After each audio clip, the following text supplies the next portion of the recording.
What's up, Sud? Mr. Hormozi, how are you, man? I'm doing fantastic. Better than I deserve, as they say.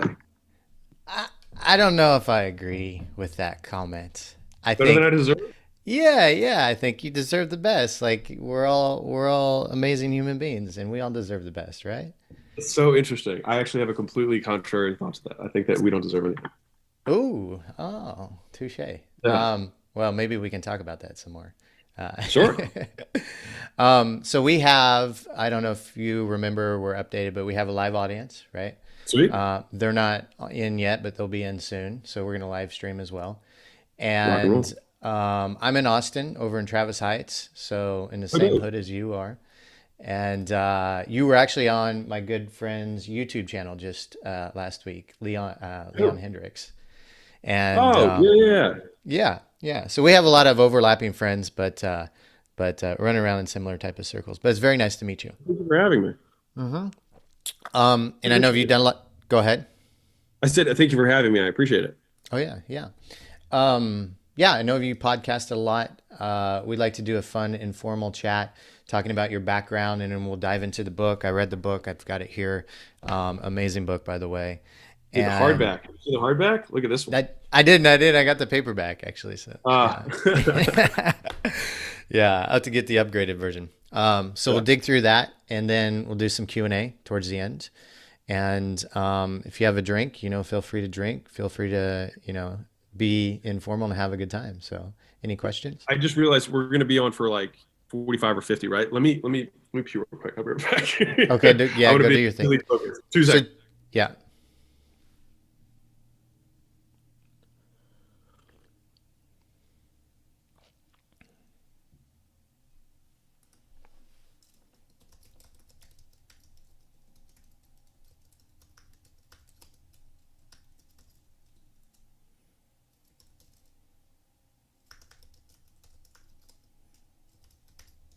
Turn off your video.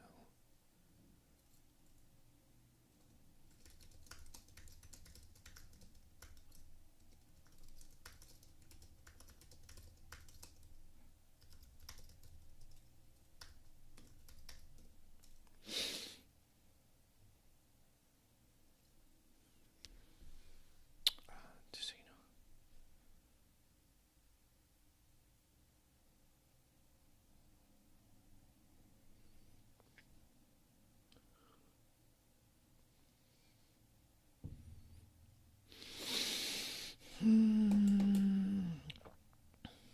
All right. know. All right. We just so you know, we've got you booked for 90 minutes. Okay. You said Rock and roll. 45 to 50. I just wanted to, yeah. And sometimes I take notes during the podcast, Alex, to ask you other questions. So if I'm looking down, I'm not checking my phone. I'm just updating some notes here. So cool. Rock and roll. Okay, I'm going to start letting the crowd in here. And then I'll hit the record buttons.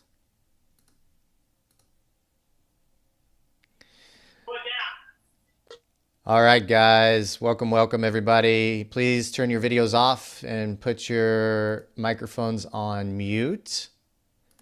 There we go. Thank you, everybody. Please turn your videos off as well.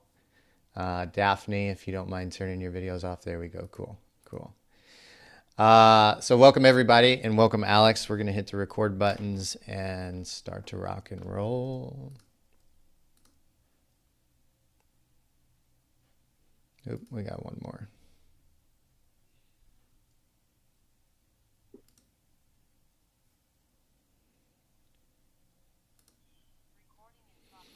Okay. I got a thorough intro for you, Alex. So I'm going to dive into this real quick so the listeners know all the details about you, and then we'll hop into the podcast. All right. In three, two, one. Today on the Business Method Podcast, we have the author of the recently successful and trending book for entrepreneurs, $100 million offers, and his name is Alex Hormozi. Alex took home more in a year than the CEOs of McDonald's, IKEA, Ford, Motorola, and Yahoo combined as a kid in his 20s using the $100 million offer method.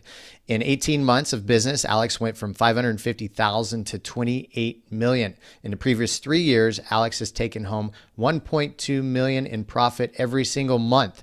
Not year, you guys, month. Alex didn't start out this way. He started out as a small gym owner, struggling in the early days with competition, forcing him to sleep on the floor of his own gym because he was unable to afford rent anywhere else. Eventually, Alex started to learn and implement systems in his gym to add $10,000 a month to his revenue, and over time, he became the owner of 6 gyms while everyone else was going out of business. Once other gym owners saw Alex's success, they started asking him how he did it. He quickly recognized an opportunity to help existing gym owners by sharing everything he learned. This company, called Gym Launch, was born in 2017, and it didn't take long for that business to take off. Alex and his wife started out traveling from gym to gym, helping owners build more sustainable businesses. Gym Launch continued to grow to over $24 million per year with over 40 employees, servicing thousands of gyms and making over 37 gym owners millionaires. Using his consulting and methodology, Alex reinvested everything into another business that would further support gym owners. Thus, Prestige Labs was launched in 2019.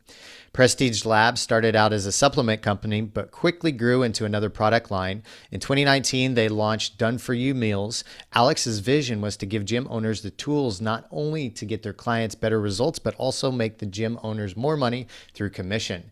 Unlike everyone else, Alex didn't have great funnels, great ads, or a wealthy niche. In fact, he didn't even send emails until he'd crossed $50 million in sales. What's his superpower? Alex creates offers so damn good that people felt stupid for saying no. Today, Alex has generated over 120 million across 4 different industries: service, e-com, software, and brick and mortar. And we're going to talk to Alex about creating the best offer for your business that you could possibly have, so you can charge a lot more than you currently are. You can make products so good that prospects find a way to pay you, and enhance your offer so much prospects buy without hesitating. He's on the podcast today. Alex, welcome to the show, man. How are you? Good. Thank you for having me. It's a very nice introduction. Yeah. I hope I can live up to it. I hope you can too. No, I think you really can. Quite often we get people on the podcast and I do a really good intro for them, and they're like, "Man, Chris, I need to bring you along so you can open up for me when I speak do speaking engagements." And yeah, but welcome to the show, man. I just got done with your book, $100 Million Offers. Fantastic book. Read it in a weekend. So anybody that likes a good, quick, in-depth read, check it out. And it's in layman terms. It's third grade reading levels. So thank you very much for that. And it's sketched out really simply so we can all figure out and we can apply it to our businesses. And I actually went through and kind of created an offer of myself as we do in the book. It's kind of an exercise go-to sort of thing. So yeah, I love the book, and we've got an audience here. We've got great people to chat with, and I think like the best point to start is just how, let's talk about your background. Where did you get your start at? Like, where did it all come from?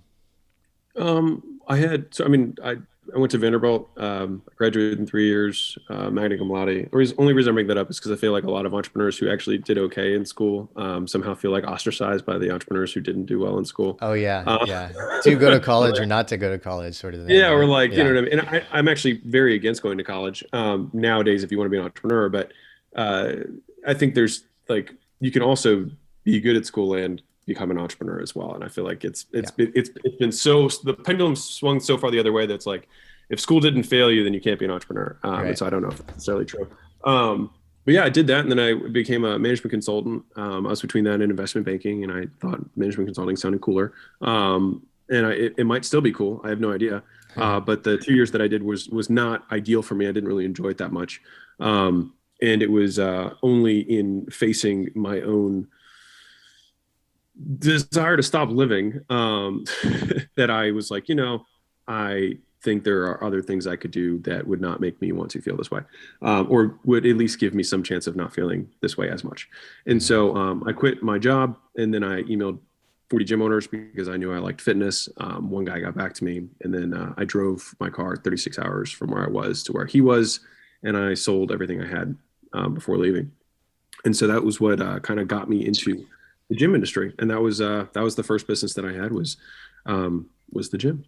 And so from there, I really struggled to figure out how to sell stuff. It was hard for me to even give away memberships, and I was like, I got to figure something else out because this is way too hard. And so I thought about, and this was honestly a combination of me talking to lots of gym owners. And luckily, I didn't have any friends or a girlfriend or a wife or a dog. I had nothing. And I didn't know anybody in the area because I moved across the country. And so as a result, I had a lot of time. And so Yeah. with that, I used every hour I could to drive and visit gyms and visit other gym owners and learn what they were doing. And piece by piece, I was able to assemble a better business. I tried the stuff that was good, I used stuff that didn't work for me or whatever. I cast out, and over time, we were able to grow the business into an actual business. I think by month 9, I had the whole gym outsourced, Mm. and then every 6 months after that, I opened a new location off cash flow, and that was kind of what started to create the reputation for me. Was opening each gym at full capacity on day one, which is actually pretty interesting. I can explain how I did that, but and that was kind of what gave me some notoriety. And but I invested every dollar back that I was making into new locations, and then I ended up, I think in the book I allude to it, I ended up losing all the money from selling my gyms shortly thereafter. So I basically had 4 years of my life that almost just disappeared within a matter of like 30 days, which was awesome. Highly recommend for interpersonal growth. But what I was stuck with or left with were the skills and the beliefs and the character traits. And Right. so I think that those are the things that we collect as entrepreneurs far more than the assets we accumulate. And I think ultimately that was why the next thing that I did was so successful. And then, everything after that has been pretty good. How old were you at the time when you started that first gym? 23. Okay. And you said you sold some of the gyms and then lost all of that. What was that like for you when you sold the gyms and then lost all of that? I know pretty much all entrepreneurs that reach a decent level of success lose a shit ton of money, right? It's just kind of like you're gonna have to lose a lot of money sometime in your life if you're gonna be an entrepreneur, right? So as a young guy, like what was it like for you? And if you want to share, like how much money was it?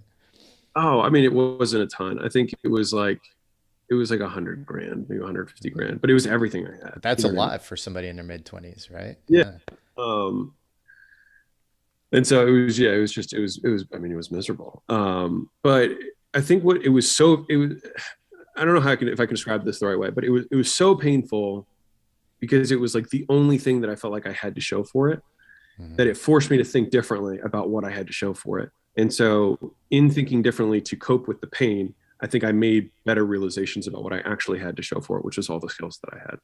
And I think that is, if there's anything that I can pass to entrepreneurs, it's like the entrepreneurial journey is far more about the character traits, the skills, and beliefs that we collect along the way Yeah. than it is about the actual business that we work on. And I have a saying that I like a lot, which is like the work works on you more than you work on it. Um, and I think that is very true. And if we see it that way, then it means the work itself is the result. And then it releases us from the outcome based thinking that ends up destroying our businesses because it forces us to think longer, because we already have achieved the outcome by doing the work. Hmm. I love how you put that. I love how you put that.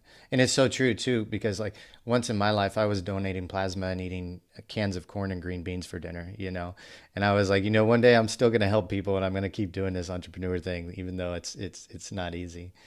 So that takes us to, so you had the one gym, sold it, lost a bunch of money, and then I had 6 gyms. you had six, sold all six of them, and then lost a bunch of money, right? Yes. What and then in that money, where did that go? What were you reinvesting into other business ideas? Yeah. So Yeah, that was part of how I lost it. So I also fire sold that. So this all of these kind of, so people like to tell linear stories, but they were much more right. mushy. You know what I mean, like Okay. that thing started and ended as all entrepreneurs at the same time. And so, my gym launch started in April of 2016, is when I founded the business. And then I spent that year flying around and launching gyms, right? Right. Actually doing gym rounds. But I still owned my gyms at that point. Okay. And so it's a little more muddled, right? Okay. And then at the same time, when I started Gym Launch, I think the month before I started it, I joined Russell Brunson's Inner Circle. This was like 5 years ago, Yeah. and I got up and I was like, hey, this is how I fill gyms. This is how this my plan to get from 6 locations to 10 locations. I already have the locations picked out, and I wanted to be like America's Gym. So I owned United Fitness, and that was kind of the plan. And so the biggest gift that he gave me, and I've said this many times, is that he shifted my perspective and he said, Alex, I think you're really good at this. I think you have a level 10 skill set and a level 2 opportunity. And that hit me really hard. But I was like, huh. He's like, I don't think you should be running gyms. I think you should be teaching people how to do what you do. And so that was kind of the first kind of pivot. And that was what took me from running the 6 and then moving to selling them all within the next, 6 months or so. Got it. And so that obviously was really hard for me because it was everything that I had built at that point, and it was completely shifting my vision for what I wanted my life to look like. But I'm a big believer that, if you pay someone for mentorship, if I do not listen, then I might as well earn the money. Yeah. And so you're paying someone for advice and you don't take the advice, it's not a good use. I mean, that being said, take it with a grain of salt, et cetera. But I think what he said made sense to me. And so I took the plunge. So you said too, you were so busy, like you and your wife were so busy, I think girlfriend or fiance at the time, flying around nonstop that you're almost forced to start, saying, here, you do it on your own, I'll teach you and figure it out. Right. Like, Yeah. and that happens to a lot of us because we're running these businesses, they turn into jobs for us. And then it's just to the point of frustration where we're like, we have to hire somebody or we have to tell somebody to do it on your own. I'm still going to charge you, but I'll walk you through it, but I can't be there in person, sort of deal. I can't hold your hand anymore the way that you were, right? We it's that's a much cleaner version of Yeah, yeah. Okay, okay. what ended up happening was we were launching gyms for honestly the dates are muddled for me. I think the first one was like May of 16. I think the last one was March of or April, maybe it was April of 17. So it was about a yearish. But it felt like longer because it took me before I did the first gym. I had to like find the first gyms and then set the dates. And so it's like, and then was dealing with stuff afterwards. So it felt more like 18 months. But we were launching the gyms, and there was a week where 2 of the 6 or 2 of the 7 gyms or something that we had launched that month, the gym owners had gotten up on like their stools in the middle of the classes that we had just packed, and just told everyone to just refund and go home. Mm-hmm. And so the issue was I was the one who controlled the processing. So I processed sales that we had generated for those facilities. And so I got $150,000 in refunds in about a week between 2 facilities. And so that was about all of the profit I had at that point because I had just started again at 0, like not that long ago, after losing everything the first time. So this is really just me losing everything again. And so I was like, you know what? I think I'm done with the gym industry. Like it's been a ride. I was just like emotionally tired of it. And so we were really good at selling weight loss, obviously. And so Layla, who was my girlfriend at the time, she had a little weight loss business, like coaching online. I said, how about I just direct all my attention to this? Let's see if we can scale it and just go direct to consumer. And so within about 14 days, we were doing $1,000 a day selling digital products. 14 days. Yeah. Wow. I mean, amazing what happens when your ass is against the wall and you need to do shit. True. So it started working. So I was like, okay, cool. I'll take the 8 sales guys that we got on the road. We'll bring each of them in. We can do 1,000 a day each. We'll do 8,000 a day. We'll do 240 a month. This could work. You know what I mean? Like we can do this. And so that was the plan. And so I had 8 gyms that were supposed to launch the next month. So 8 guys who fly out and we do the turnarounds on all of them. It wasn't just Layla and I, we scaled the team up. And so when we were launching, or I called those gyms up and said, hey, we're not going to be doing this. Right. And the first guy was like, dude, I need this. I just mortgaged my house again. Like I'm maxed out on my credit cards. Like I need this to work. Yeah. And I was just like, dude, I'm not coming out. I'm sorry. And he's like, please help me some way. And so that was when I was like, well, you know what? I'll show you what I'm doing, but I'm not going to fly out there to save your ass if you can't sell. I'll show you how to do it. And he was like, okay, that's fine. That's fair. How much? And I picked the highest number I could think of at the time because I didn't want to do it. And so I ended up unlocking high ticket pricing by accident because I didn't want to do it. And so at the time, just to give you perspective, the highest price I could think of at the time was $6,000. And so I said, for $6,000, I'll show you how to do it. And he was like, okay. And I was like, I remember like looking at the phone. I was like, and I was like, holy cow. And then so then I called the next gym that I was supposed to get rid of, like to not launch. Mm-hmm. And I had the same conversation. He was like, how much? And I was like, $8,000. And he was like, okay. And I was like, holy shit. And the next call, same thing. I was like, $10,000. He was like, holy, and he said, yes. And I was like, oh God. And the next call I did was 12 grand. And he was like, yeah. And I was like, this is unbelievable. And so we made, I ended up making 60 grand that day. Wow. And I remember looking at Layla and I was like, I think we're still in the gym business. I was like, I think we're just doing it wrong. And so over the next 2 days, I didn't sleep and I made everything that was missing from my, because I already had a training for the gym owners for after we left on how to manage the clients and how to upsell them, all that kind of stuff. And then I had the sales training for my team on how to sell the memberships because I had them, they needed to be able to sell because I was pumping real money at them and like spending hotel, airfare, rental car, food, Right. ad spend, commissions every day. I was spending 3,300 a day, as you know from the book. And so I needed them to be successful. So the sales training is still one of the core sales trainings. It's like the training that I had for those guys was a good sales training because it worked. And so, anywho, I had to just create the other aspect of it, which is like how to generate the demand, what the ads look like, how to market it, et cetera. And so each of those gyms made $30,000 on average in their first 30 days. Nice. That I told that to. And then that's when it just blew up. And then, we had more demand than we knew what to do with. I called the other 30 something gyms that we had launched over the last year. And I was like, hey, remember that thing I did where I filled your gym up? I was like, you want me to show you how I did it? And they were like, okay. And so I just resold all those the next month. And then just the word of mouth was huge. And I think it's wildly underestimated. Professor Bergelman, who's the MBA from Stanford, Bergelman Trap, talks about it's more dangerous to not know why you are successful than to fail and know why you failed. And I think being the subject of a lot of interest, a lot of people have cast their opinions about why we were successful. And I think what is wildly undervalued is that our product was exceptional. And I think that is what people do not understand in the internet space as a whole, if you can call it a space, is that there's an overemphasis on promotion and an underemphasis on product. Right. And if you have a good product, the amount that you get back from your promotions are significantly higher. And what I find ironic is that the book that I wrote is not a marketing book. It's a product book. It is marketers who are reading it. The book is a product, right? The book is a product. It doesn't talk about how to get leads. It doesn't talk about messaging. It doesn't talk about copy. It doesn't talk about headlines. It literally talks about how to make a product. Yeah. But there are no product books in the marketing space. And so it's like, for a lot of people, it's like this brand new, it's like, so product is a thing, right? Uh-huh. It's a marketing title, right? That catches them and gets them in, just like, go ahead. And so that is what is still to this day. And as I've continued to weather and age as an entrepreneur, the business that we look for now to invest in as a part of acquisition.com are companies that have superior value propositions. Like, how good is the thing? If the thing is good, then it's very easy for me to build all the other stuff around it. Was that the same timeline when that started to take off on that side, when you went from 550K to 28 million, or was that the year following that? So would be, 2018, we did 28 million and $17 million in profit as a 28-year-old. So nice. Wild. It's not lost on me. It was nuts.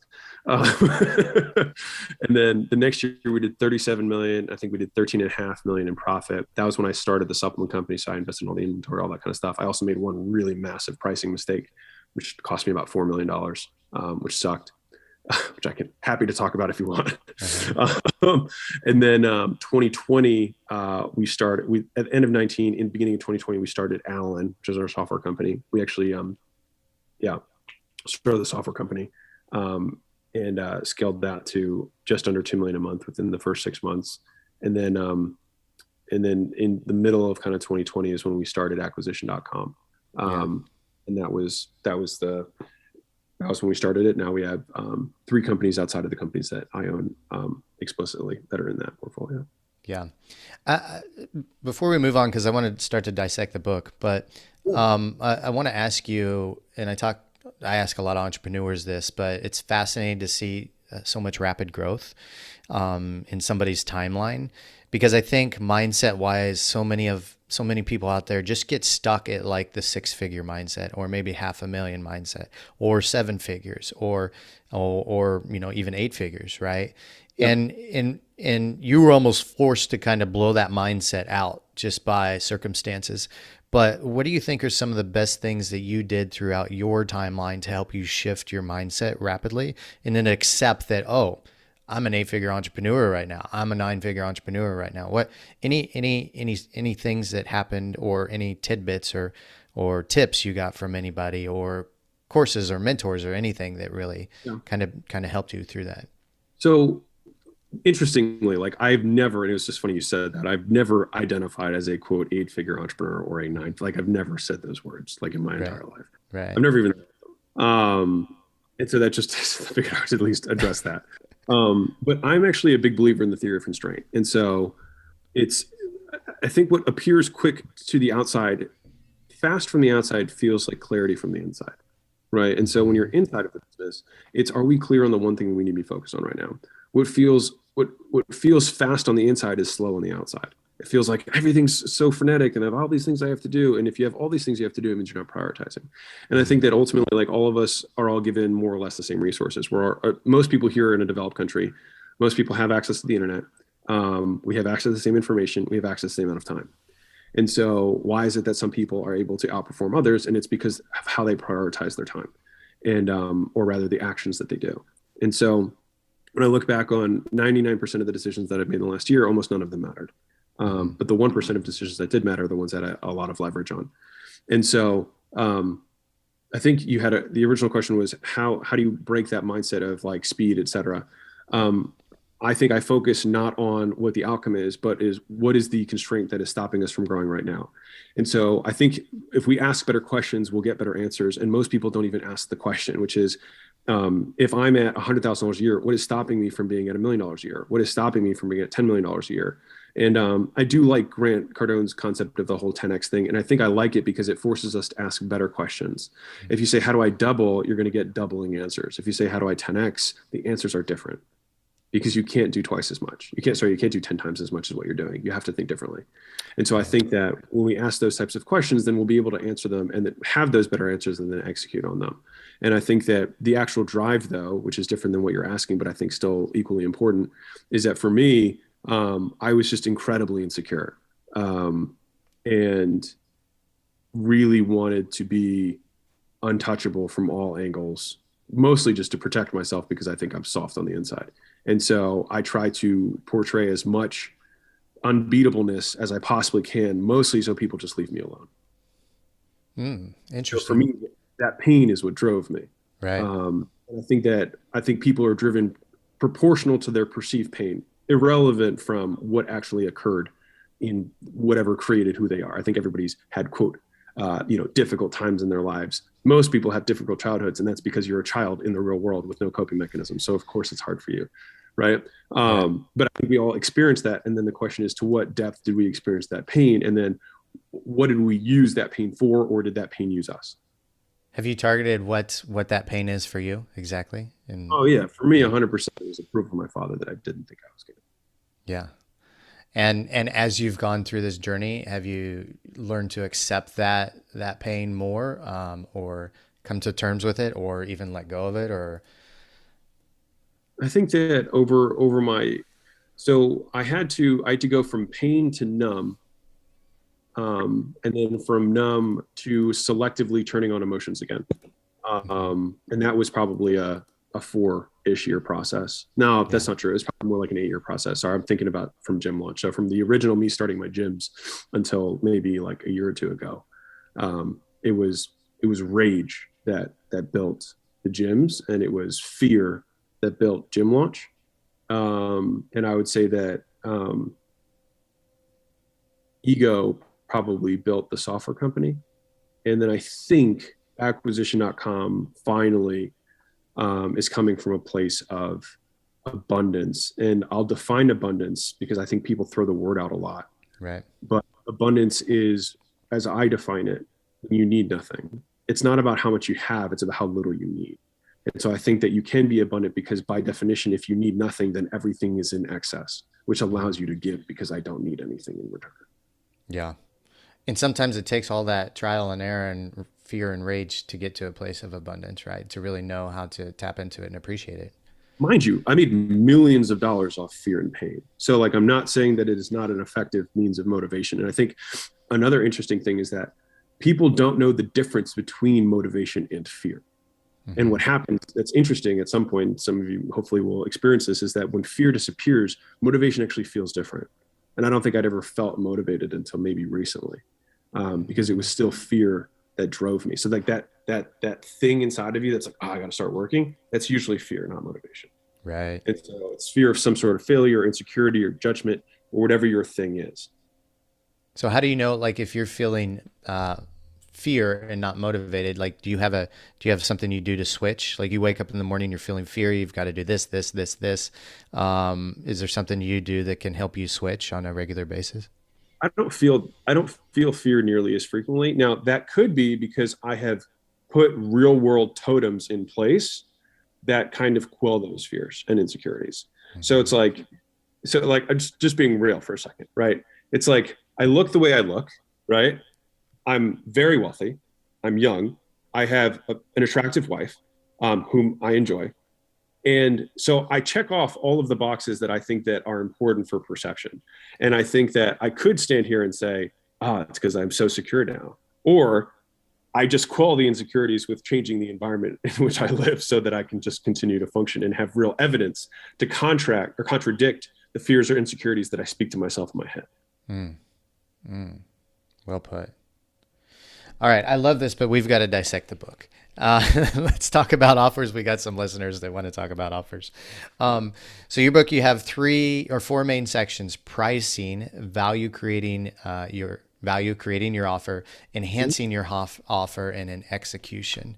And Yep. starting off, the thing that pulls people in from the book, you end up talking about product, but you start talking about how to make an offer so good that people feel stupid to say no. And me Mhm. personally, I've experienced this a handful of times when the offer was so good, just people walk away just feeling really, silly for not buying it right now. And I think that's what we're all trying to get at. But some of us aren't that great at creating offers. And you call that a grand slam offer. And Mhm. and I love this part in the book, Alex. I actually wrote it down while I was reading it, but you said, no offer, no business, no life. Bad offer, negative profit, no business, miserable life. Decent offer, no profit, stagnating business, stagnating life. Good offer, some product, okay business, okay life. Grand slam offer, fantastic product, fantastic profit, insane business, and freedom. And it's never been like cut out like that for me before. And I've been an entrepreneur for over a decade, right? And I've never seen offers laid out in that description. So it was really eye opening for me.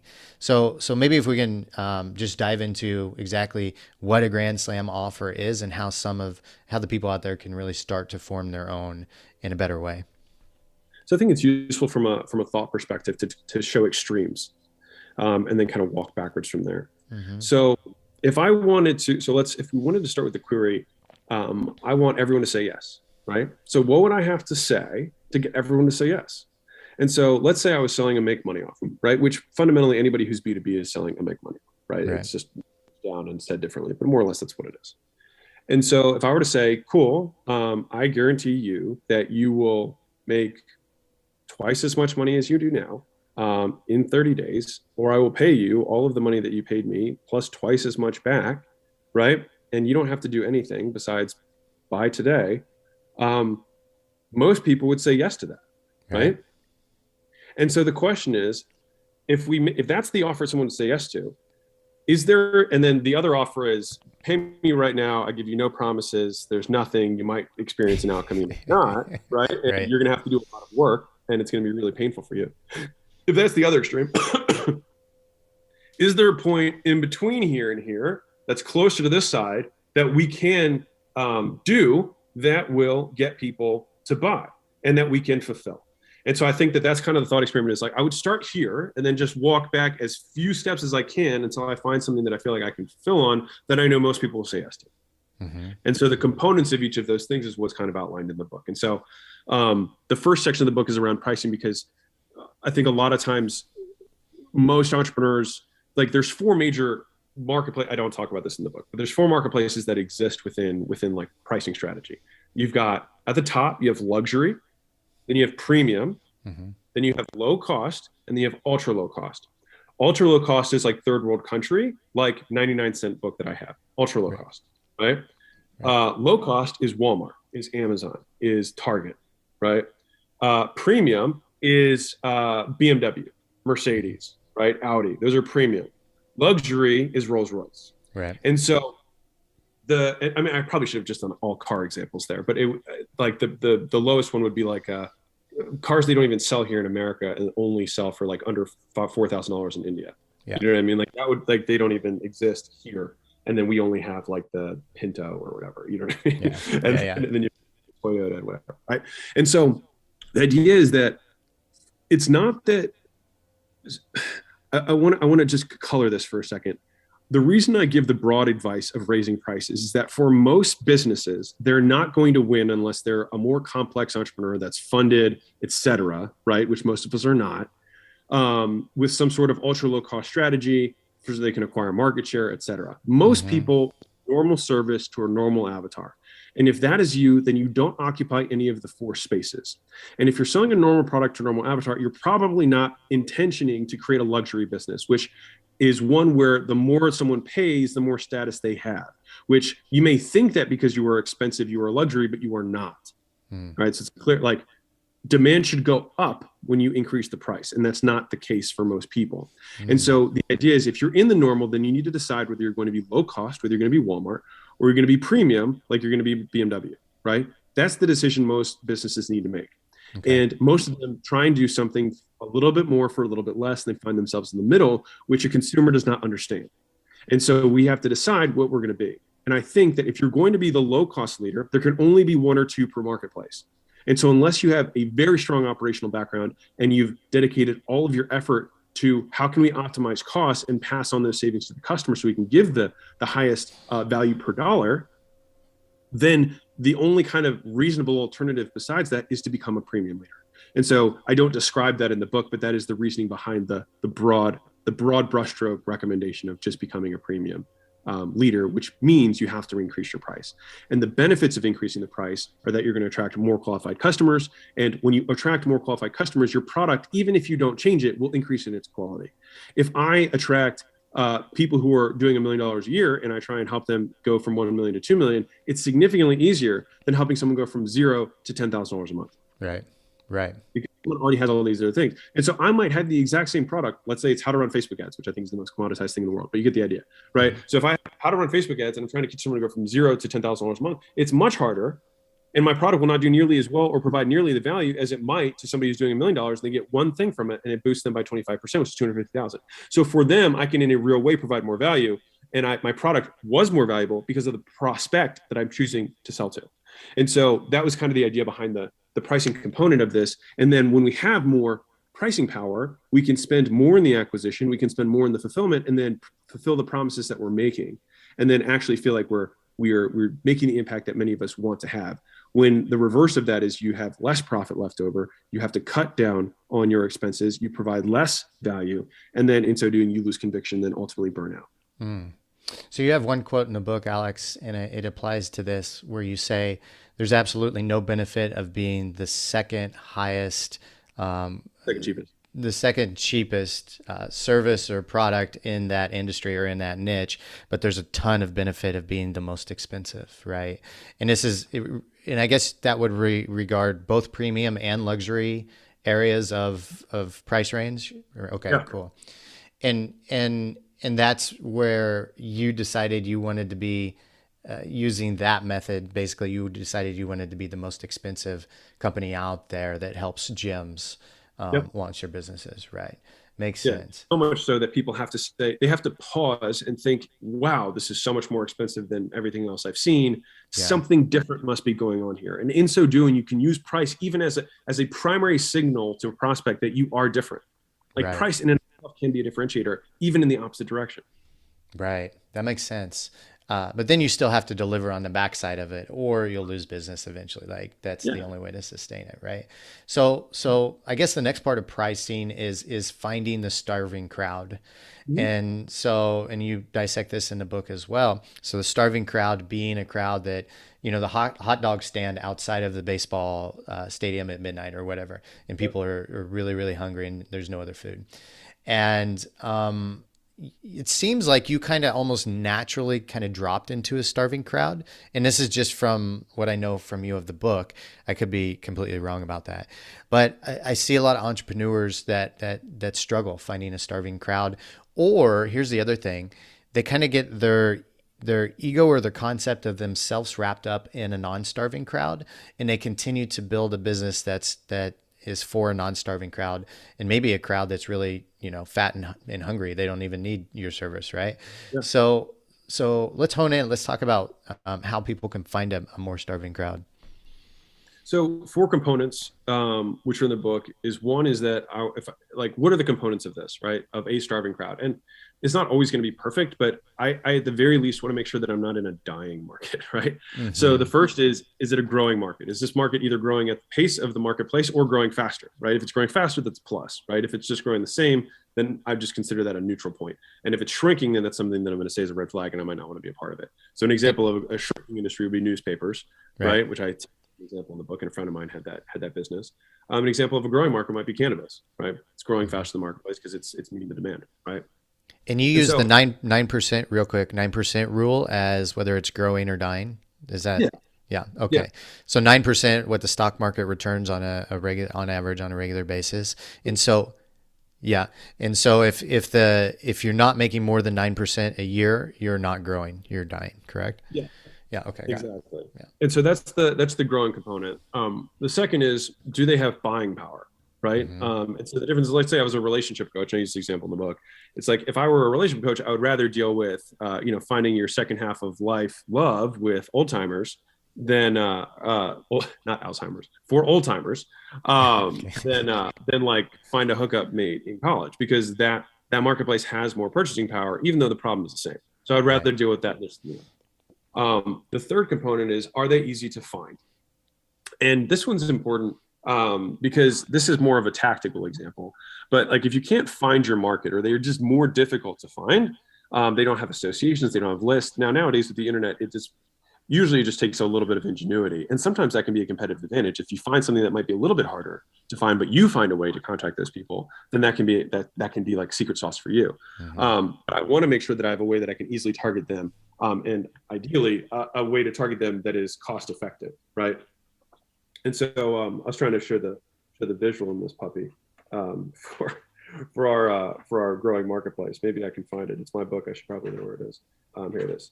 So for everyone who's watching, so you've got, and I'll get to this one last, but you've got the pain, you've got the purchasing power, you're easy to target, and that they're growing, right?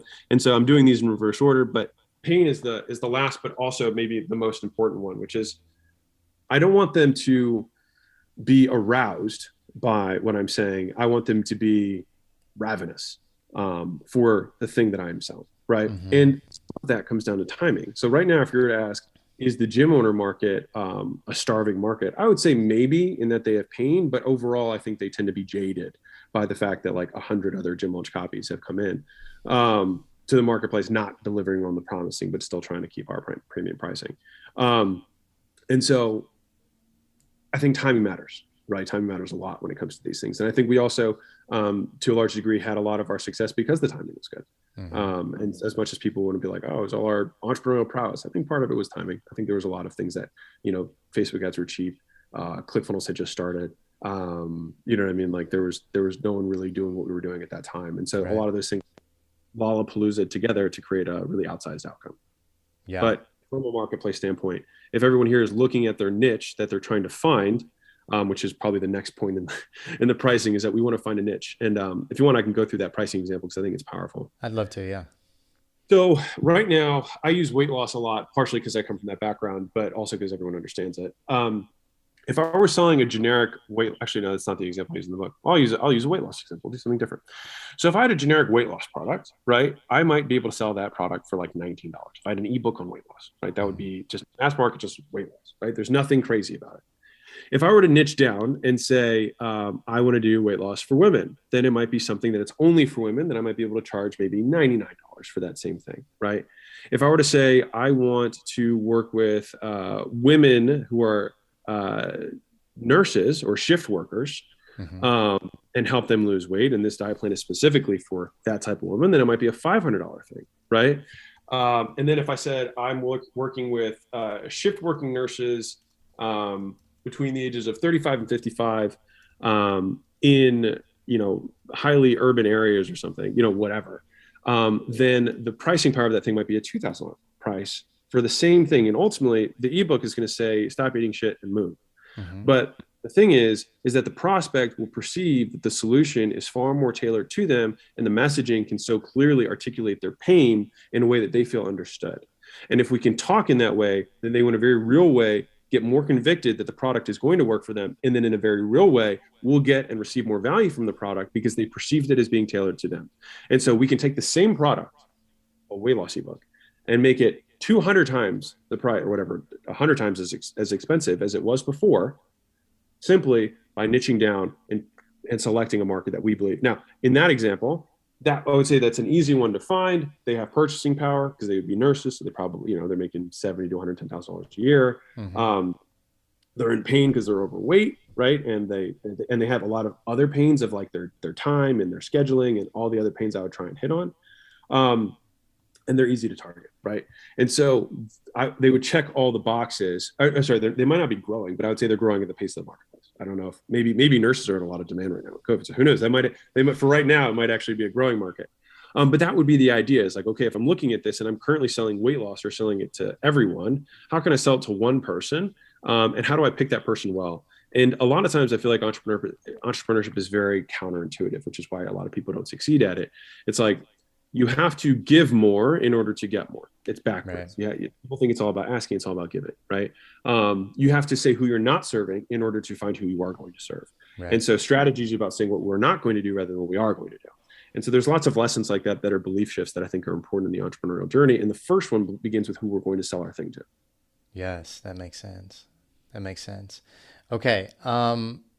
We can dissect this more, but there's one story that I think in the book you shared really well how people created Grand Slam offers. And it's when you went to Arnold Schwarzenegger's house, I believe for the first time, and you were there for his charity event, which I think you're a board member of his charity, All Stars. What was All Stars? I forgot the name. After School All Stars. Yeah, that's right. And you went and I think you donated $1 million or something, and you were just rubbing shoulders with all these really impressive people. What were some of the things that they were doing? I think they ended up raising $5 million at that auction or something like that.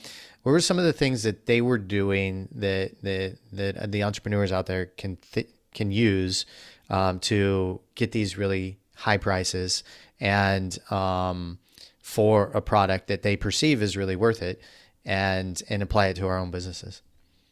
So I'll add a little bit of color to this that I because whenever you write a book, there's always like, I could have said this here, I could have added this, and so right, that they did that I would add into an updated version, which I'll probably do later.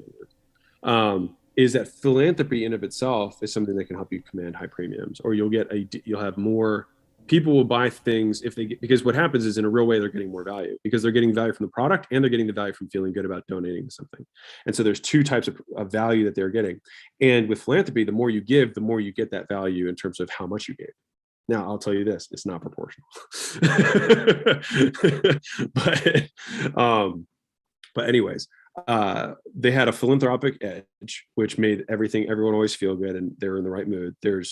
And the biggest one, this is what I kind of begin the whole, I use that story as the entrance to the chapter of enhancing the offer, is that scarcity and urgency are two of the most powerful forces. Scarcity, in my opinion, being almost the most powerful of forces that produce pricing, right? And so the story that I tell is I was there, they introduced me to a guy named George. He was one of the biggest donors besides us. And George was he was a luxury goods seller. So he was selling $1 million, $2 million watches or timepieces as they call them. And he was a master of understanding scarcity and pricing. And so he understood that there was more demand this year for attending the charity event. And I think in the year prior, they had sold, I want to say, I can't remember what it was, but it was a few more tickets than they sold that year, but for $10,000. And so what he told them to do was, with more demand, to cut the supply. He said, so whenever demand goes up, he said, you cut supply. And so by doing that, they were able to 2.5x the price that they charged for the tickets, and they still sold out even faster. And by doing that, I just remember, I try and display it in the story in the book, but like, I remember how much it impacted me, because I was like, man, like, and this guy has made zillions of dollars understanding this one concept. And I try and give an example, which is like, if I were to say right now, hey, I'm going to do a workshop, right, for 10 grand for 5 people, I could probably have that filled in 60 seconds, right, if I made a post, right, because I don't do that. But at the same time, if I were to say I will take one person for as much as as they were willing to pay me for a day, I've had people offer me 250,000 for a day, and so I would actually have made 25 times the money, or 5 times the money, excuse me, by just selling that one person, and still have the 4 other people who might have originally purchased for $10,000 wanting to buy again later. And as long as the first person gets an exceptional experience, even more people would find out about it. And the next time I might sell 2 tickets, right? And so the idea is, how can we always stay ahead of our supply demand curve so that we always have fewer spaces than is demanded of us? And so what happens for most entrepreneurs is that they have an itty bitty amount of demand, and they immediately go for the ask, right? The idea is, the longer you can delay the ask, the more demand you can build up, and then you just open up the door just a little bit and then close it. Just a little bit and then you close it, right? And by doing that, that is how you can have unbelievable pricing power. Right. It doesn't work. That's a service-based perspective, obviously, or if there's a one-time or limited edition. But the thing is and I put the strategies in the book for creating this kind of scarcity, is that there are still ways, and this is probably the most tactical one that I can give everyone on here, is that right now, if you have a client-based business, and I were to say, I'm going to send you 1,000 customers like you have tomorrow, you would probably not be able to handle it. Pick a number, but I'm just using that as an extreme example for most people. Very true. So most people probably have a certain amount that they could probably maximally handle and do a good job.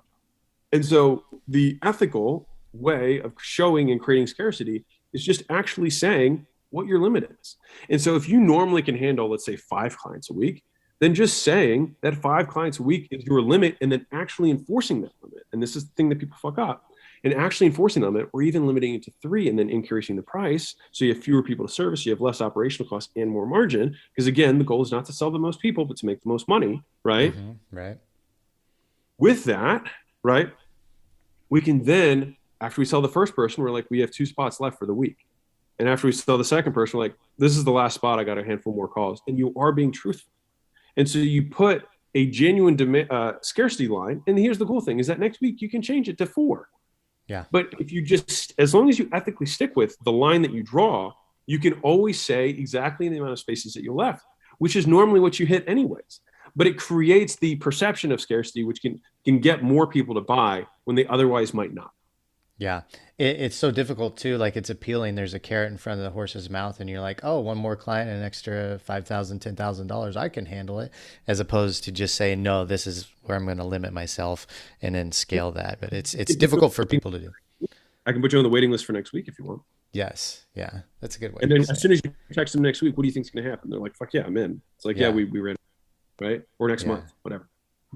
I want to dive more into the last part of the book, execution, but we're going to leave that for the end of the podcast. We've got some audience Q&A right now. So we're going to bring some of the guys in that want to ask you some questions. Aaron Nunez, hop on in, buddy. Turn on your video and your audio, and then you can say hello to Alex and go ahead and ask. Alex, hey man. What's up? I've been a huge fan for a couple of years now. Read a bunch of your stuff. Love your YouTube videos. I just wanted you to dive into, if you can get into more specific in how you removed yourself from Gym Launch as a personal brand.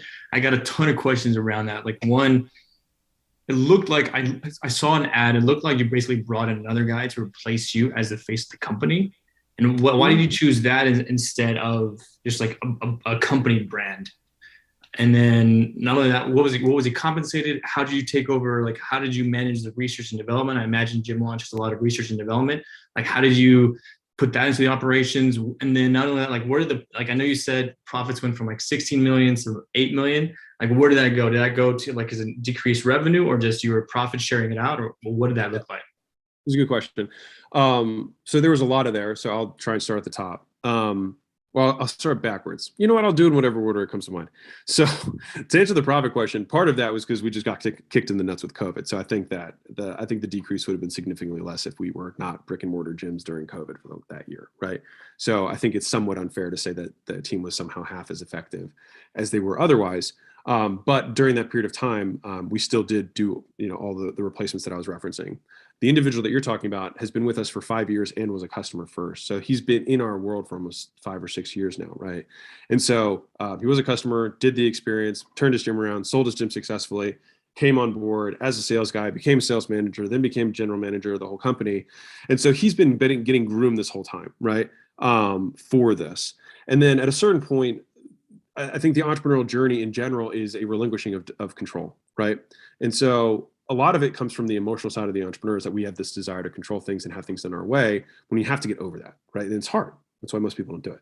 So that's hard. They always want to jump back in. It'd be so much easier if I just did it myself. It's like, yeah, it would be, but you'd also continue to always do it yourself until someday you let someone else do it. From a compensation perspective, the executives in my company have phantom stock. And so they get a percentage of stock every year, which is, usually generally, so I'm not going to share their compensation, but I'll say in general rule of thumb, it depends on the size of the company, obviously, but you can usually have like a 0.5% or a 1% per year vesting with a 1-year cliff. What that means is that they don't get anything for the first year. And then after that first year, they'll get that first percent. And then every quarter thereafter, they'll get, 0.25 or I'm just using fake numbers here, but that would be the idea. And then after that, you cap that at like year 3 or year 4. And then the idea is if they have 3% of the company after 4 years, because they have 1 year that they had to earn it. Then after that like the growth of the company itself is going to be where they're going to gain, like their 3% will become more valuable if the company is twice as valuable, right? And so that is, and obviously they have bonuses, and they have and the bonuses we split between company performance and individual performance. So we try and split those 50-50. So I'll give you round numbers just for illustration's sake. So let's say the person is making $200,000 a year. That's their targeted income, right? So $200,000 a year is what they're making. $100,000 a year might be base. 50K would be based on the company hitting company objectives, and then 50K would be based on them hitting their personal objectives that they have sole control over. So if the company does shitty, but they still hit all their stuff, they get half of what they could otherwise have achieved. On the flip side, if they do a terrible job, but then the company still crushes it, they still probably had some, if they're in a leadership level, they still probably had some contribution to do with that, and so then they would get the other 50, right? And so, but they'll have a base of whatever it is, which is about half of their comp. Now, that's going to be dependent on the type of person. This is a conversation that you have with an executive. Some executives are more risk averse, and some are more entrepreneurial and want to have the higher upside but potential for higher downside. So it really depends on their appetite for risk, and that's more of an individual conversation and figuring out what they value. A mentor of mine actually had an executive that he felt like he could never incentivized with money. And then he finally had a long walk on the beach with him. And he was like, I just want my kids' college to be paid for. And so he just paid for all the guy's college kids. So like, I think the incentives is far more about finding out what the thing is that drives them, more than a one cookie cutter approach.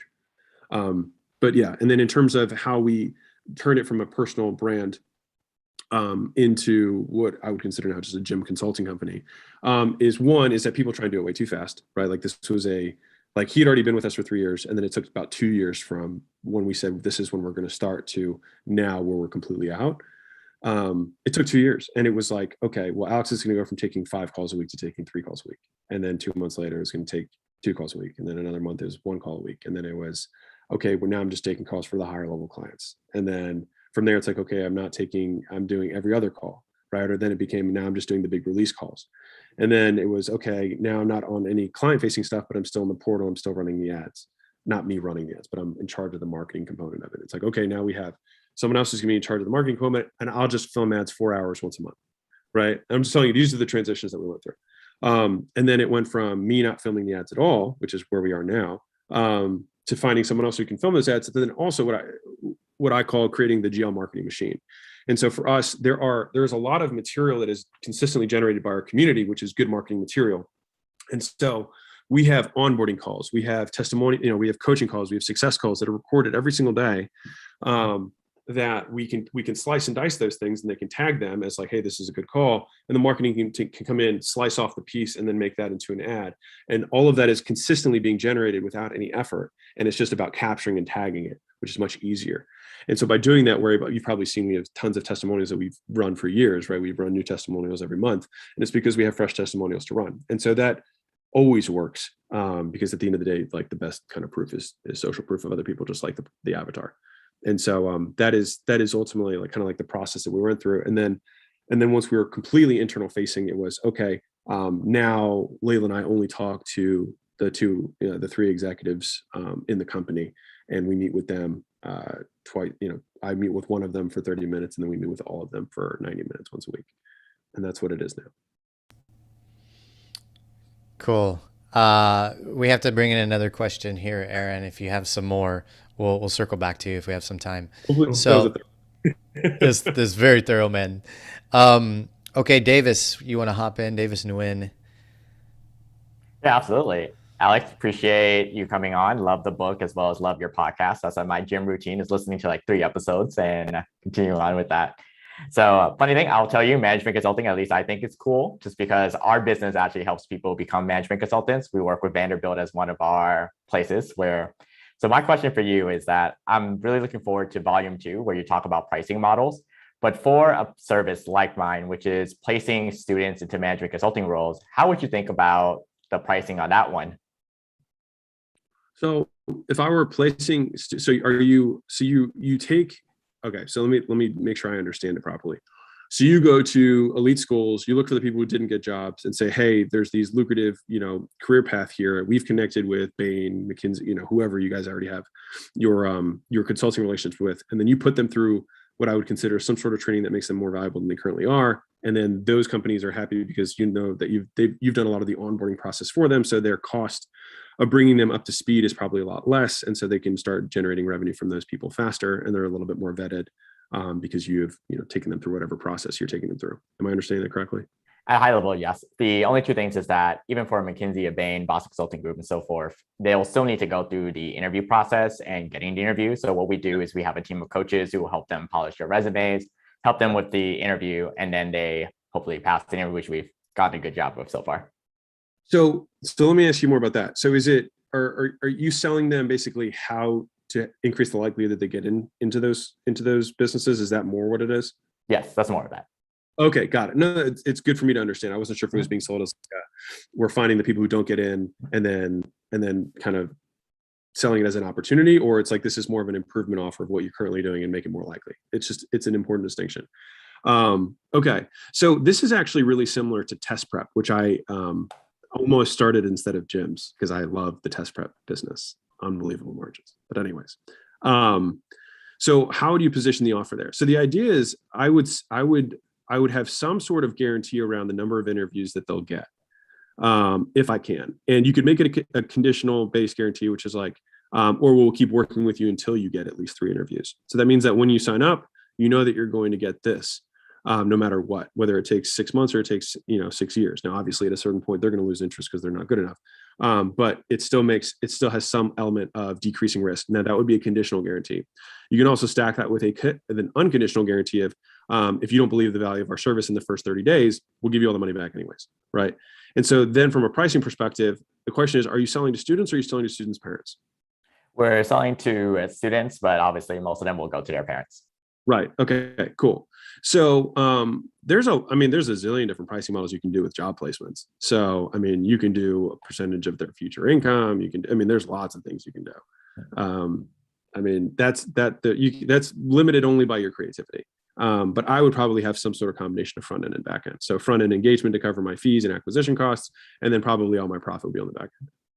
Yeah, that's what we currently have right now. And I'm thinking about switching it, which is we collect 1/3 up front, so you're committed, and then 2/3 once you get the offer. But after reading your book this weekend, I was toying with the idea of, what if we do the reverse, which is we collect everything up front, but if you don't get it after certain methods and so forth, here's a refund. Yeah, you could do that too. Like these are the beautiful thing about testing these things. You know what I mean? That's we just test stuff, and I tend to try and make the offer so good I'm scared, and that's usually when I know it's right. I love that. I'm going to quote that. that helpful? That's super helpful. As in, thanks, Alex. Thanks, Chris. Cool. Thanks, Davis. Victoria is up next. Victoria, hop on in. Hey, Alex. Really pleasure talking to you. Big fan girl. Read all your books. Watch your YouTubes as my morning inspiration every morning, pretty much. Anyways, I have a question regarding when you come into the companies, because through your acquisition.com company, you basically buy a stock in the company and then you come in and scale them. So I'm wondering, when you come into the company, where do you start the transformation process? Do you start in the product, in the marketing, in hiring the proper team? Like, how do you go about that? It depends entirely on the business. So I'll give you, I've got two companies that, one company I already have and one company that I'll probably take equity in the next few months, that are similar. They're in the same space. One of them is exceptionally good at acquisition and not very good at product and increasing LTV. The other one is really good and has grown almost entirely off word of mouth, but is really not good at acquisition. So it just depends on kind of the point that I was making to Chris earlier. It's like, it depends on where the constraint is in the business. And so we just try and focus on what is the one constraint, what is the thing that is limiting the growth of this business.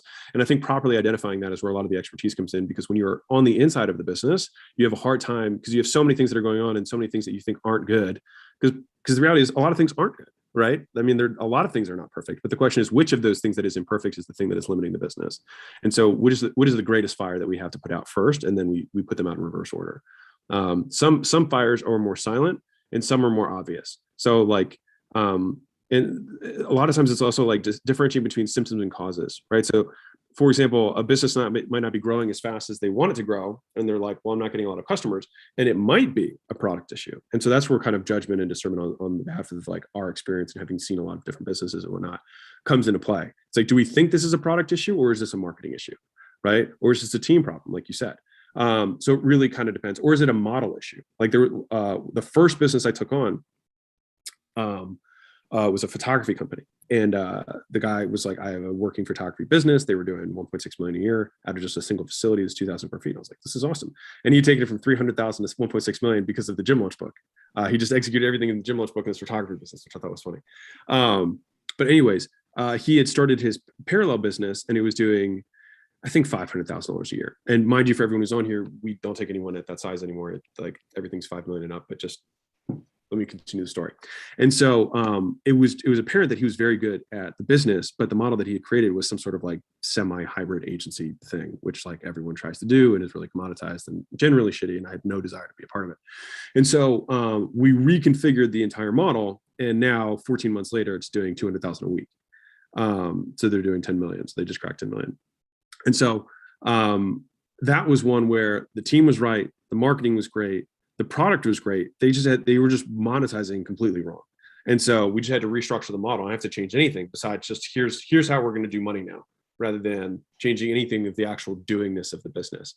And so it really depends on the business. Like it really depends. And I think that's candidly where a lot of the value that we can provide comes in, because we know where the bottleneck is and we can just deblock it and then move forward, which is why the growth is so fast in some of the companies, is because like one of the companies I think will do 35 million this year, will do 85 next year. That's my guess. Just that one company alone. And it's because like they just had this one thing that they didn't know how to do. And we know how to do it really well, which is build a massive scale sales team. And so we're just installing a massive sales team, which will allow them to 4 or 5x their prices, and probably double or triple their conversion on the front end, because they don't need to go to a purchase. They can go to a call, which will double or triple. So I'll triple the volume and triple the price. Amazing. Do you have any like shortcut checklist that you go like, this is good, this is good, this is not good, let's start here? I think of them in sequence. So it's more like, let's start at the top of the funnel. So how are people finding out about us? So it's really like, I just walk through the customer journey and try and figure out where the hole is. Yeah. Is it not enough people are finding out about this? Why? Or is it, okay, this is not good enough. And when people do find out about it, they don't want to buy it. And so you actually have a negative marketing campaign that's counteracting your positive marketing campaign. That makes sense. Cool. Okay. Thank you. I have more questions if there is time. Okay. Well, we'll let Greg hop in, Victoria, and circle back if we have some more time. Thank you, Victoria. Greg, go ahead, buddy. Hi, Alex. My name is Greg Buda. It's nice to see everybody. Thanks a lot, Chris. My name is Greg. I own a company called the Jewelry Republic, which is my B2C brand, and I have a factory here in Thailand, which is where I'm calling in from. So my question is regarding philanthropy and working in the charity space. I do run a profitable business, but I want to ask your thoughts from what you said earlier with working and regularly giving proceeds to a particular, maybe a nonprofit, so that I'm their partner and we work together. And obviously, when I write them a check or give them some finances in a very loud and proud manner, do you have any pro tips or any experience with growing your business with a purpose? I'd say acquisition.com is the first company that I've grown with a purpose, besides making money. Okay. Let me reverse that real quick. So I think Patrick Lencioni has a book called The Advantage, which is really good. I highly recommend it. And in the book, he talks about there are 6 main reasons that you can start a business. And I'll try and remember all of them right now off the top of my head. But one of them, for example, is like, I want to better the community. So you might be somebody who's like, I'm starting an insurance business, but it's because I want to help the Latino community in this area, right? And I have my insurance practice. You can have that same insurance practice and be like, I want my employees to all become wealthy, right? That's something that I care a lot about. So that might be the reason that the company exists. It might be that you are passionate about insurance in general and believe because you had some traumatic experience and you broke your neck and insurance saved your life or whatever. And so you believe that everyone should have insurance. And that's the reason that you start the insurance company. There's like 2 or 3 more, but that's, and one of them is wealth, right? Like you actually just want to make money, which is another reason. Like a lot of venture capital firms, legal firms tend to be kind of more in that. Sure. And I think what's important is, and so like the companies that I've had a purpose, but that in some way, in my opinion, all capitalistic businesses must have a purpose if they're going to grow. Otherwise, won't satisfy your immediate needs for financial security, which I'm assuming you have already satisfied if you're in the space that you are, then they're all in a way, they're philanthropic. If that, like, I know that sounds weird, but like, I think in some ways, a lot of capitalistic businesses that become big are that way because most employees are not motivated by money. They want to make sure that they're making a difference as well. But you can be more overt about it. I think you should be overt in the messaging regardless. But if you have a philanthropic edge to it, which is kind of what I'm doing with acquisition.com, but not as a donating from a money directly, but more so I'm donating all the stuff that I have for free, which is kind of the point why I'm doing these podcasts like this. Is because that's the cause that I'm passionate about. And so I think that as long as the messaging across the entire company aligns with everything has to align with that why, then I think everything will operate in alignment. You'll recruit the better people. And then ultimately, like that's the stuff that all the marketing community doesn't want to talk about, but it's also the reason that none of them are big. Is that they don't understand culture. They don't understand motivating people. They don't understand alignment. And they don't, and like the only way to build a big enterprise is people, right? Which I'm sure you already know. Sure. And so having that philanthropic alignment actually gives you in some ways a lot of competitive advantage, in my opinion. Well, that's really amazing input, and thanks a lot. I mean, with my community is all military. I'm a former military guy, and I want to be the veteran. I am the veteran's jeweler, and I want to be able to obviously support them, serve them. But we've got a lot of veteran problems, so I want to take a chunk of what we make profit wise and give to them, but just in sort of a way that says, hey, I'm just not buying Lambos, which I'm not against either. But I also want to make sure my brothers and sisters out there, they can better their lives by something that I can provide. And it sounds like it's a perfect cause, right? And so that's like one of the ones that I missed, which was you're either about the industry or about the avatar. So might not be like the point of the jewelry business might not be jewelry. The point of the business is to help veterans, and you do that through the vehicle of jewelry. But the end result is that you're making veterans' lives better, right? And so that would be the 5th one of the different reasons that you can start a business. Like it's the avatar, it's the industry, it's the community, it's the your employees, it's wealth, or it's a general cause, right? And so yours is that you love the avatar, which is awesome. And so I think that your perspective on it is dead on. And I would just align the messaging component because it seems like you already have the messaging pretty much down. Because that is the message. Like it becomes more and more about them, unless it's here. It's just Okay, yeah. But I think what you just said right now to me is very clear. And so it's like, we are veterans. This is how we do it. And this is why, this is why we do it. And then the vehicle of how we do it is through the, if you've watched Simon Sinek's Start With Why, he has a really good talk on it. And I think it might actually be really useful for you. Thank you. Yeah.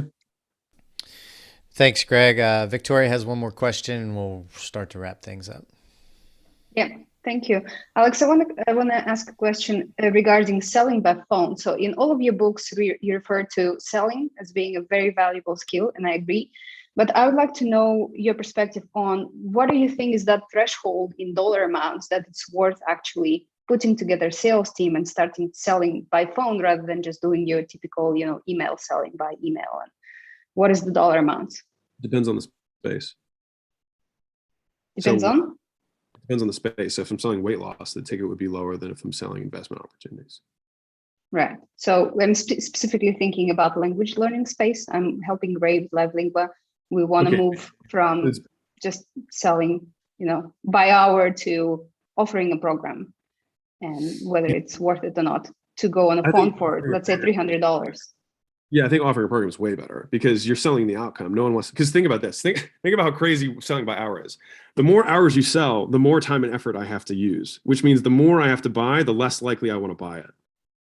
Exactly. You know how crazy that is, right? Like the longer hours you sell, the longer it's going to take me, which means my time delay increases with my effort and sacrifice. So literally you have two value components that are counteracting your pricing, right? Exactly.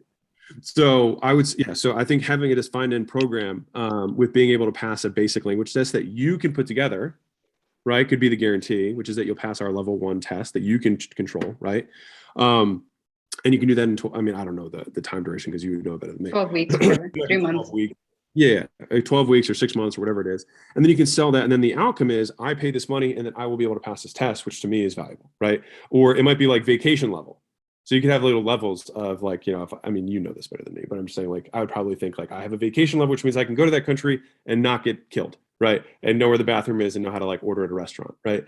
And so that's what you can pass, and it takes 12 weeks. So if you're going to buy this trip, and then you can anchor around the price of a vacation,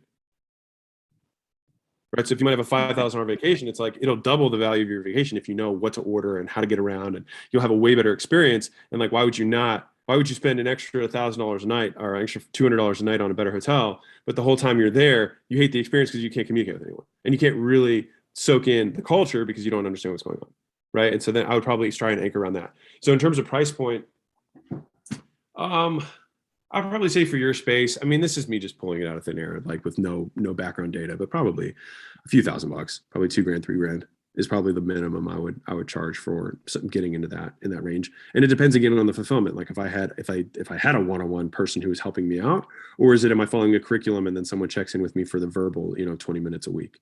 So it kind of depends on, I don't know how your thing is structured. So there would be some business components from a cost standpoint that would come into play there. But for a business like that, I would make sure that was probably running 95% net margins or higher, or sorry, gross margins are higher. So if it cost me, just for perspective, so let's say it was 20 minutes weekly, right? And it cost me whatever, I don't know, $50 an hour. So I know that guy can do 3 per hour, right? So it'd be $17, right? So $17 is what it cost me to get the 20 minutes, and they're going to get 12 of those. So let's just round up and say $20 times 20. So times 12. So $20 times 12 weeks is $240. So that's going to be your hard cost of fulfillment, right? And so if I want to run, a 95% gross margin, it means I have to be 20 times as expensive as that. So 20 times, so it'd got to be a $4,800 product if that were the fulfillment. Yeah, that makes sense. I actually calculated all the net margins based on your formulas that you provide. Yeah, but you're not really in the service business, or at least if I wouldn't make it, I would try not to be in the service business. I would try and be in an assisted media learning business, which is you get a lot more leverage, a lot more margin. Yeah, exactly. It's exactly that. It's one-on-one coaching with all the assisted materials and everything else. Cool. And mind you, me saying that price is like, I'm thinking that way, but at the end of the day, the price you're going to charge is based on the value the market will perceive. So like, I'm saying that would be my minimum that I would want, or I'd have to reconfigure my, maybe 90% might be the lowest I would drop for a model like that. Yeah. Thank you. Yeah. Thanks, Victoria. Alex, we'll start wrapping up here. One thing I want to point out is the last part of your book where you talk about execution, and you tell this really great story about when you got your first $100,000 in your personal bank account. Yeah. And I think that's a pivotal moment, a benchmark moment for a lot of people, a lot of entrepreneurs when they get there, because we may have it in a business account, we may make 100K in rev, and those are all, benchmark moments as well. But when it hits your bank account and it's yours, taxes are over with and everything, it feels really good. And it's easy to get wrapped up and motivated by these numbers: 28 million, 128 million, 1.2 million a month profit. People are like, yeah, I'm going to be there next week. But sometimes we lose focus on it. It's like, okay, the first step for a lot of entrepreneurs is just getting that first 100K in your bank account under your name. And so can you tell a little bit about that story, what it was like for you when that happened and how everything shifted? Yeah. So for everyone, because everyone sees overnight successes, right?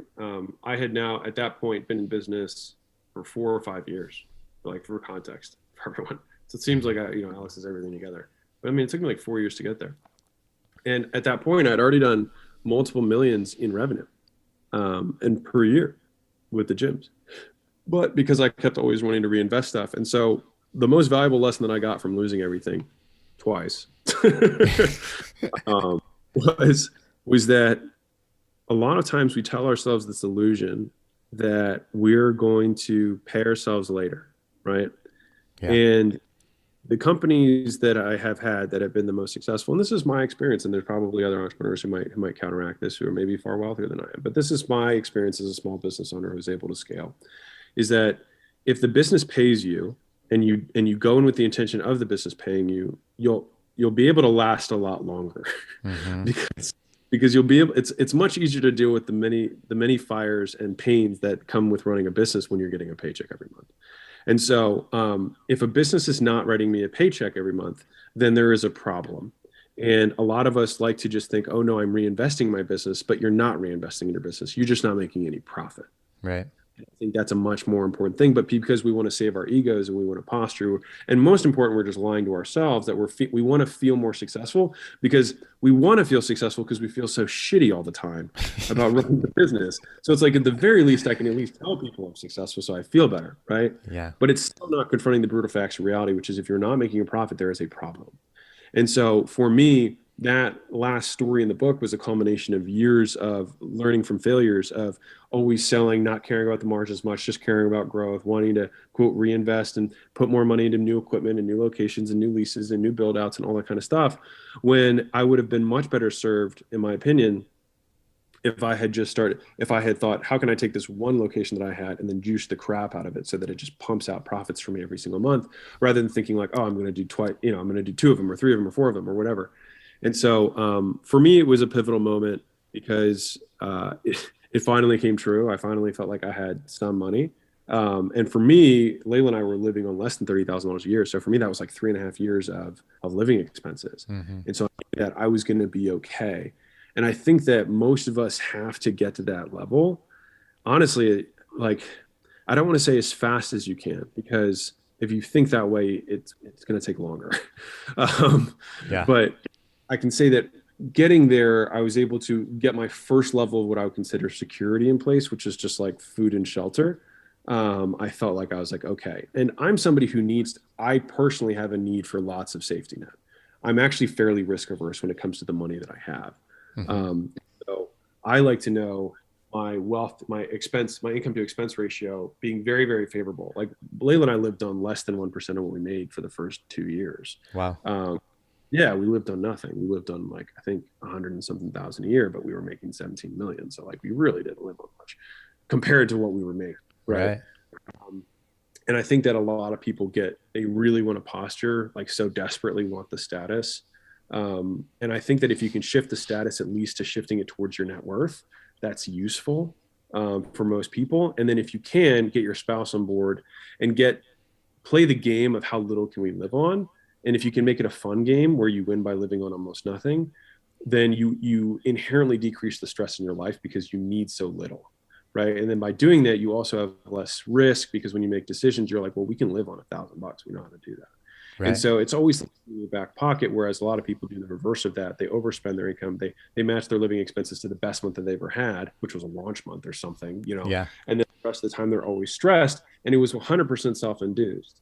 And so I think if we can avoid that, then more people will create the personal wealth, and then subsequently the emotional freedom that they're looking for. Incredible. What a way to end the podcast, man. Just a couple things, Alex. Davis wanted to ask us, is there any way that we or the listeners out there can help and support you? And then where we can reach you at, where we can find you online? Yeah. I'll give you a medium-sized answer. Okay. So YouTube, you can go to my YouTube channel. If you like that, it's all free, obviously. So you can go check that out. If you like listening, there's a podcast called The Game. If you search my name, it'll probably come up. And I have the book that I just released that Chris was referencing.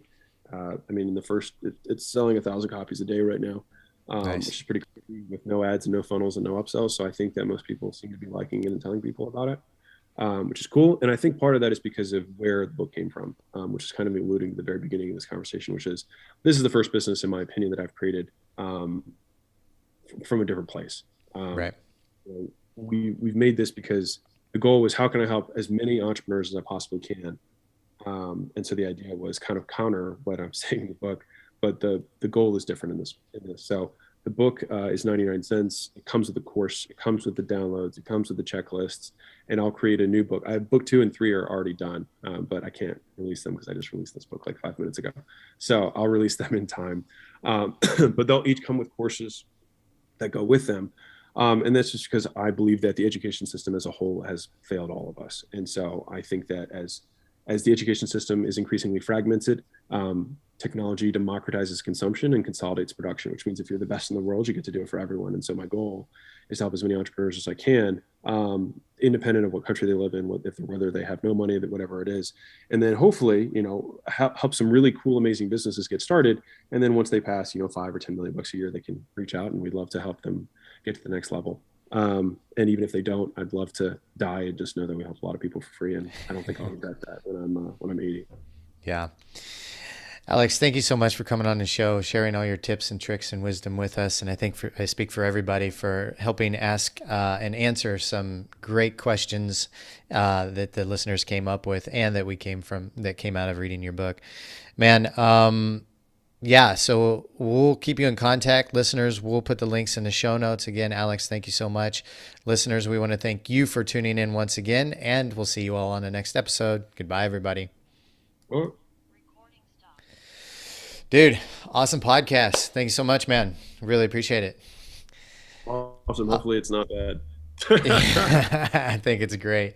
When we go live, do you have a marketing person you would like us to email, or the person I was in touch with? Maybe that was your assistant. Yeah, you can just email me. That's fine. Okay. All right. Sounds good. And yeah, anything else, like things I can keep in the back of my mind, people you're looking to get connected with? We come across some pretty amazing people, always happy to connect if possible. Yeah, if you find any education and training companies or software companies, those are the 2 companies that I target that are kind of over that $3 to $5 million threshold, 10, 15, 20, whatever, that's fine. Okay. But really over that, ideally over 5, unless it's a software company that has some unique angle. Then yeah, they can send them our way, and maybe we can help them out, and maybe we can, and if we can't, we'll still try and help them to the best of our ability. Mainly education and software. Yeah, I'll keep that in mind. We have a private community of like 7 and 8 figure entrepreneurs, and so we do deal with those people on a regular basis. So media and code, that's what I'm looking for. Sorry, say that again. Media and code. Media so either and you code. have code as the base of your business, or you have media as the base of your business. Cool. As long as those are the things. I like 0 cost of replication. Awesome. All right. Okay, buddy. Thanks so much for coming on, dude. Really great podcast. We'll talk to you soon. Yeah. See ya. Hey guys, thanks for coming in. Glad to have y'all. And yeah, we'll be doing these more in the future, mainly for our private M3 members or people that are very interested in M3. Going down to Cabo in September. Anybody wants to do a luxury trip down to Cabo, love to have any of you guys join us. And I hope you guys got some valuable tips from Alex. And we'll be in touch. Cool. Thank you guys. See y'all later.